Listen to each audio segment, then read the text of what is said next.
एकत्रित से याद आया, हमारा शिष्य मूसा खेड़ी का चंगीलाल,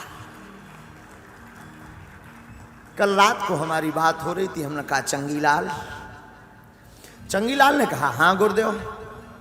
हमने कहा एक बात बताओ, आजकल क्या चल रहा है? बोले गांजा चल रहा है। हमने कहा बहुत उपद्री हो गए हो, क्या कारण है?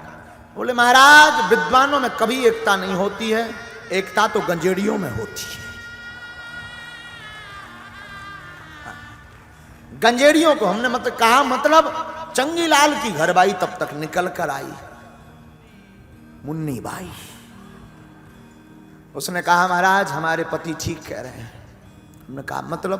बोले मैं रोज सुबह से इनको गंजेड़ियों से अलग कराती हूं, शाम को ये फिर चिलम मारते नजर आते। सुबह सुबह इतनी लड़ाई करवा देती हूं आपस में कि शाम तो क्या ये जिंदगी भर नहीं मिलेंगे, ऐसा बोल देती हूं। लेकिन धन्य रे दम भाई। और एक संत कहा करते थे, दम भाई तो निज भाई, बाकी भाई घिसिर पिटिर। हाँ, दम भाई अपने भाई, बाकी भाई घिसिर पिटिर। विद्वानों में एकता नहीं देखोगे। एक राजा के घर हमारा वही मूसा खेड़ी का चंगीलाल, चंगीलाल का भाई मंगीलाल गया। दोनों विद्वान थे, ज्ञान बहुत था, लेकिन विद्वानों में एकता नहीं होती है। तो एक विद्वान चंगीलाल जब नहाने चला गया तो मंगीलाल बैठा हुआ था। राजा ने कहा जो दूसरे तुम्हारे साथ हैं वो तो बड़े विद्वान हैं।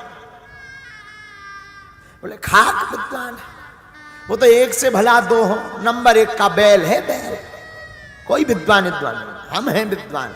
वो तो नंबर एक का बैल है, पर एक से भले दो लोग अच्छे रहते हैं। राजा ने कहा जय हो।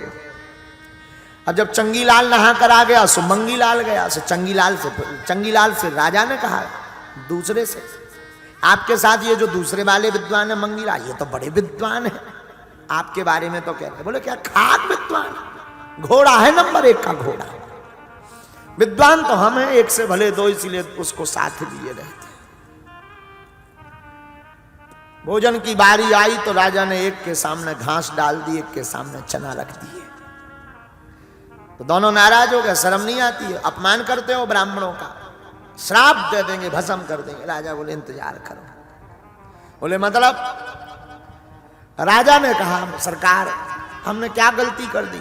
जो आपने परिचय दिया वही तो प्रसाद दे दिया। इनसे पूछा था तुम्हारे लिए तो ये कह रहे थे कि पक्का बैल है, तो हमने सोचा घास खाएगा। जब ये नहाने गए तो तुमसे पूछा, तुम कह रहे थे नंबर एक का घोड़ा है, तो हमने सोचा चना खाएगा। तो विद्वानों में कभी एकता नहीं होती है। लेकिन पगुआ वाले गांव में चले जाएं बारात में, जिंदगी ना गए हों, वे 2.5 मिनट में ढूंढ ले कि बिकत कहां है। हाँ अच्छा, बिकत कहां है, कहां पगुआ बिकता है, ये 5 मिनट में ढूंढ लेते। पियत को है वे तुरंत एनालाइज कर लेते, इशारो ही करने लगा है।